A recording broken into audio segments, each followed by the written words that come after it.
বালুচরী শাড়ি কিভাবে তৈরি হয়? বিষ্ণুপুরের কোনো একজন মানে কথিত আছে কোনো একজন শিল্পী কয়েকশো বছর আগে নাকি তিনি মুর্শিদাবাদে গিয়েছিলেন এবং সেখান থেকে বালুচরী শিল্প দেখে অনুপ্রাণিত হন। তারপরে এসে বিষ্ণুপুরে এই বালুচরী শিল্পের উনি প্রসার ঘটান। তাঁতিরা তাদের কঠোর পরিশ্রমের মাধ্যমে শাড়ি তৈরি করছেন, বিভিন্ন সুতো তৈরি করছেন এবং কিভাবে সেগুলো তৈরি হচ্ছে, কিভাবে সেগুলো প্রসেসিং হচ্ছে, সেগুলো সব আপনাদের দেখাবো।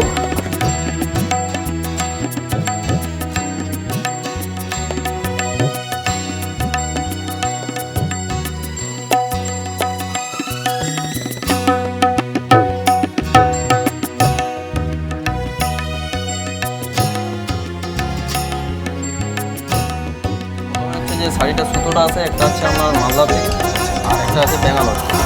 এটা সুতোটা দুটোই আছে, একটা টানা বলে একটা পুরানো। যেটা পুরানো বলছে সেটা আসছে মালদা থেকে, আর যেটা হচ্ছে আমরা টানা বলছে সেটা আসছে ব্যাঙ্গালোর থেকে। কাঁচা সুতোটা ওখান থেকে আসে, রংটা এইখানে প্রসেসিং হচ্ছে, সুতোটা বাইরের থেকে আসছে। আচ্ছা, পুরো প্রসেসিংটা বিষ্ণুপুরে হচ্ছে। এরপরে যখন শাড়ি সুতোটা রং হচ্ছে, রং করার পর বাড়ির মহিলারা এটা তিনটে সুতোকে পাক দিয়ে আবার এই জায়গাতে ললিটা পাকানো হচ্ছে, এটাকে ললি বলছি। আচ্ছা, ঠিক আছে। এটা ললির থেকে যাচ্ছে আপনার ওই যে বুনছে ওকে হচ্ছে আমরা বানিদার বলি। ঠিক আছে, ও শাড়িটা বুনছে। এবার দুজন বুনে 4 ঘন্টা করে 8 ঘন্টা ডিউটি থাকে, মাঝে আরেকটা ছেলে থাকে, সেই ছেলেটা ওই সাইডের বুটোগুলো গলায়, যেটা হচ্ছে ছবিগুলো হয় সেগুলোকে বুটো বলে, আর আঁচলে যেগুলো হয় সেগুলোকে ডিজাইনের নকশা বলছে।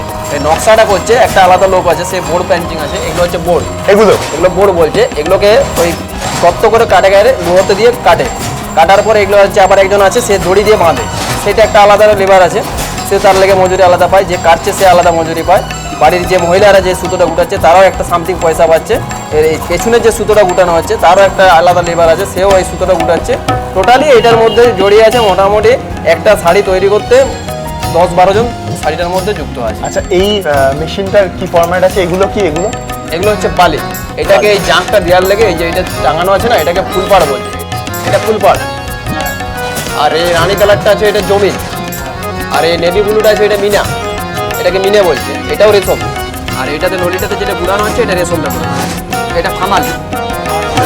রপ্তানি কোথায় কোথায় হয়? এটা রপ্তানি সারা ভারতবর্ষ। সারা ভারতবর্ষ এবং ভারতবর্ষের বাইরে সেখানেও কি হয়? হ্যাঁ হয়। আচ্ছা, নকশার কথা বললে সেই নকশাটা কিসের নকশা?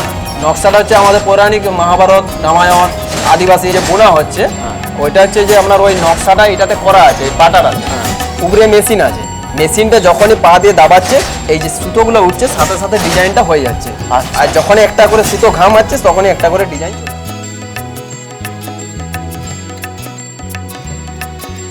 আমরা দেখলাম শিল্প, বাংলার শিল্প, তার ঐতিহ্য এবং তার কারুকার্য।